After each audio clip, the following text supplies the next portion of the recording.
জুলাই জাতীয় সনদ ব্রেকেটে সংবিধান সংস্কার বাস্তবায়ন যে আদেশ, সেই আদেশে সুস্পষ্টভাবে লেখা আছে যে জনগণের যে সার্বভৌম অভিপ্রায় জুলাই গণঅভ্যুত্থানে হয়েছিল, যার ভিত্তিতে সংস্কারের আকাঙ্ক্ষা, সে অনুযায়ী গণভোট হচ্ছে এবং গণভোটের যদি হ্যাঁর পক্ষে রায় আসে তাহলে শপথ হবে একই অনুষ্ঠানে। সুস্পষ্টভাবে আদেশে লেখা আছে একই অনুষ্ঠানে নির্বাচিত যারা সংসদ সদস্য হবে তারা সংস্কার যে সভা, সংস্কার পরিষদের সদস্য হিসেবে শপথ নেবেন এবং একই ব্যক্তির কাছেই তারা শপথ নেবেন এবং পরবর্তীতে কার্যক্রম আগাবে। ফলে আজকে যে তারা শপথ নিল না, এটা কিন্তু তারা সিগনেটরি ছিল, হ্যাঁ, তারা এটাতে সাইনও করেছে জুলাই সনদ, যার ভিত্তিতে হচ্ছে পরবর্তীতে আদেশ হয়েছে এবং এই আদেশটাকে কিন্তু তারা মেনে নিয়েছে, গণভোটকে তারা মেনে নিয়েছে, গণভোটে তারা অংশীদার ছিল।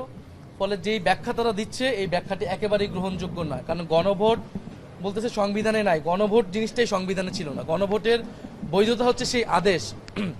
ফলে সেই আদেশ সবাই মেনেই আমরা এই নির্বাচনে এবং গণভোটে অংশ নিয়েছি।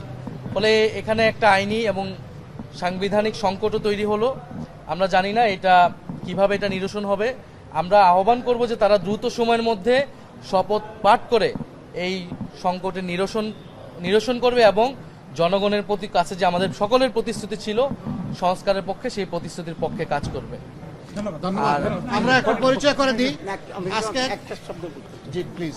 খলিলুর রহমান সাহেব যে আজকে ইন্টারিম গভর্নমেন্টের উপদেষ্টা হয়ে বর্তমান সরকারে যোগ দিয়েছে, এটা অনৈতিক এবং তাকে ইন্টারিম গভর্নমেন্টকে সরকারে নিয়ে যাওয়াটা একটা অনৈতিক কাজ। আমরা এটাকে অনৈতিক মনে করি। কারণ ছাত্র উপদেষ্টারা কিন্তু পদত্যাগ করেছিল নির্বাচনের আগে নিরপেক্ষতার স্বার্থে। তখন কিন্তু ব্লেম দেওয়া হয়েছিল যে এই ছাত্র উপদেষ্টা একটা দলের সাথে সংযুক্ত, তারপরেও ছাত্র উপদেষ্টা পদত্যাগ করেছিল।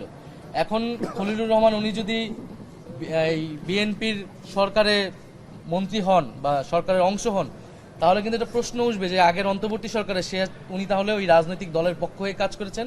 এবং নির্বাচনে যে ইঞ্জিনিয়ারিং এর কথা আমরা বলতেছি, আমরা যেটা দেখলাম যে কারচুপি হলো, ফলাফলে কারচুপি হলো এবং অনেকগুলো আসন হারিয়ে দেওয়া হলো আমাদেরকে, এবং পরিকল্পনা করে 2/3 আসন সরকারি দল নিয়ে নিল।